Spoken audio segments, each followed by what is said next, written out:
Otros antes que tú trabajaron estas tierras y soñaron con mejorar. En Agroradio conoce mejor tus orígenes y aprende las lecciones del pasado a través de la prensa. Agrohemeroteca con Armando García.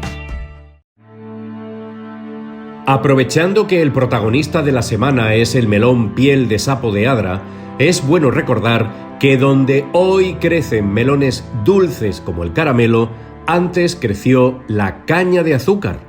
Sorprende la foto publicada por el diario provincial Yugo en septiembre de 1951. Se ve la Vega de Adra completamente verde, tapizada por la caña de azúcar. No hay plástico, no hay invernaderos, solo cañas y pequeños huertos al aire libre.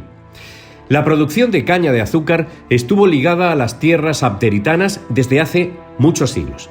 Los primeros cultivos de caña de azúcar se sembraron en la zona de Adra a finales del siglo XVI, justo después de la expulsión de los moriscos.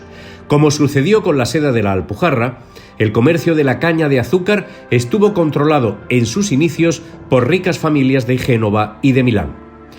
En 1910 nace la azucarera Virgen del Mar como una cooperativa agrícola con el objetivo de transformar la caña en riqueza, a través de la producción de alcohol y de melaza. 13 años después de su fundación, la cooperativa deja de existir y será una sociedad anónima privada la que explote el ingenio azucarero. A partir de 1923, las instalaciones originales se benefician de un intenso proceso de modernización y se aumenta exponencialmente el rendimiento de la fábrica. La capacidad de molturación pasa de 180 a 350 toneladas de caña al día y la maquinaria se adapta para poder molturar remolacha. La época de bonanza de la azucarera de Adra, la misma que todavía se conserva en pie, terminó con el comienzo de la Guerra Civil. El director de la fábrica en 1951, Antonio Ortega Ita, narra al periódico Yugo el cúmulo de infortunios y desgracias que sufrió la actividad de la fábrica azucarera al quedarse Adra dentro de la zona de los rojos durante la guerra. Como consecuencia de la dominación marxista, se redujo la plantación de caña a 1/5 de lo habitual, lamentaba el director de la azucarera. En los años 50 del pasado siglo, la azucarera Virgen del Mar intentaba, a pasos forzados, recuperar un antiguo esplendor que ya nunca iba a volver. Desde el final de la guerra, solo se había recuperado parcialmente la capacidad de producción. No obstante, la actividad en torno al procesado de la caña y de la remolacha daba trabajo en plena campaña de la cosecha a más de 400 personas, y garantizaba 60 empleos fijos durante todo el año.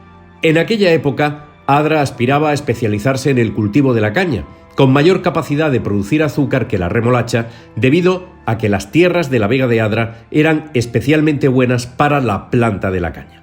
A pesar de que la producción de la caña iba a menos, en aquella época los labradores de Adra aún presumían de poder contar las cosechas en millones de kilos.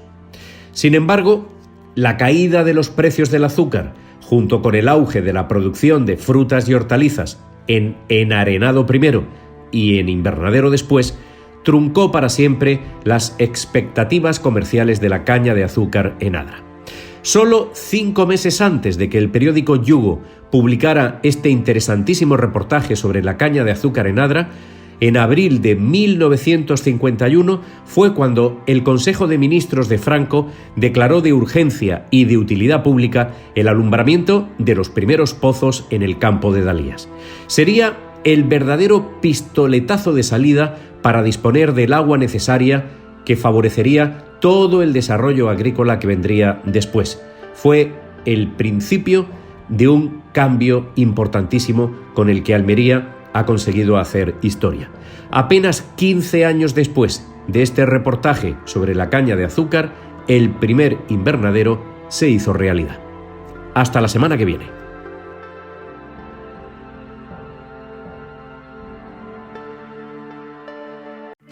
Otros antes que tú trabajaron estas tierras y soñaron con mejorar. En Agroradio conoce mejor tus orígenes y aprende las lecciones del pasado a través de la prensa. Agrohemeroteca con Armando García.